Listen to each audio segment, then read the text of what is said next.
The most important thing that you will gain from cultivating unconditional love will be freedom from hate and violence. When these thoughts are removed, you discover the presence of joy and peace. This is an automatic reaction to unconditional love because you are in harmony with the creative source.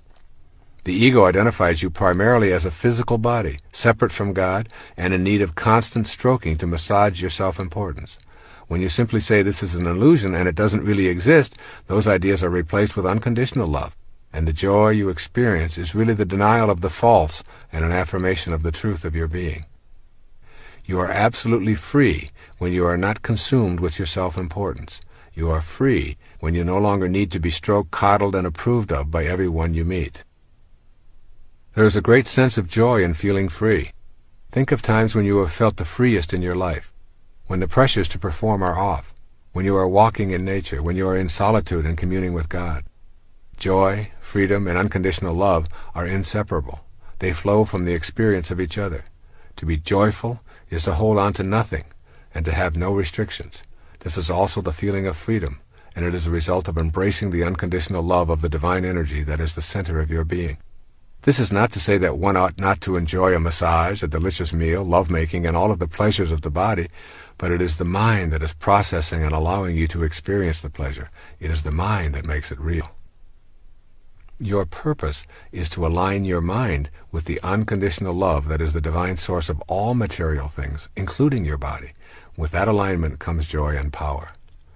When one drop of water separates from the ocean, it becomes a speck that is essentially powerless and weak. But when it aligns with its source, the ocean itself, it is powerful beyond what is possible as an individual drop of ocean, and so it is with you. It's a difficult thing for our egos to contemplate this concept of oneness. Unconditional love and becoming a co-creator in your life is possible when you know that God is not separate from you. You and God are one and the same. In the New Testament, Jesus says to the multitudes, "I have said, ye are gods."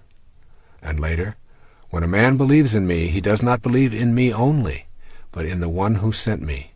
When he looks at me, he sees the one who sent me." One of the great meditation exercises that I learned many years ago involves imagining lifting yourself out of your body and floating into space so far that you are actually observing the entire planet. If you do this, try to imagine what the Earth is like without you on it. It is a very difficult task for your ego to even contemplate the world without you on it. Next, begin to observe the planet without any judgment, refusing to label anything good or bad, right or wrong. Simply instruct yourself to notice, allow, and send unconditional love. The process of being a detached observer occurs in the silence of your contemplations or meditations. Begin by seeking out time to be quiet and enter this inner place of love. It is in that silence that you will come to truly know the divine energy of unconditional love. Remember to keep uppermost in mind that love transforms. Unconditional love heals the body and the mind. And then also remember that the polarity of love is fear.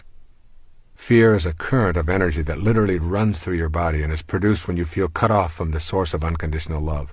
Every time you experience fear, ask yourself, what's going on that I have substituted fear for love in this moment?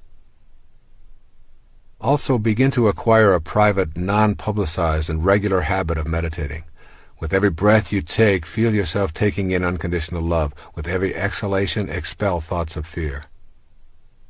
Then pick one day to practice this exercise with a partner of your choice. Make a decision to think, act, and radiate nothing but unconditional love for the entire 24-hour period, including your dreams. If this works for you for one day, see if you can extend it for another day or two. Also, try making a decision to turn over your most difficult challenges in the area of unconditional love to God. Simply turn them over with a request such as, I have been unable to bring love into my life in these areas, and I am asking for your divine guidance in accomplishing this. Also, in your silent moments of prayer, do not be afraid to ask for help.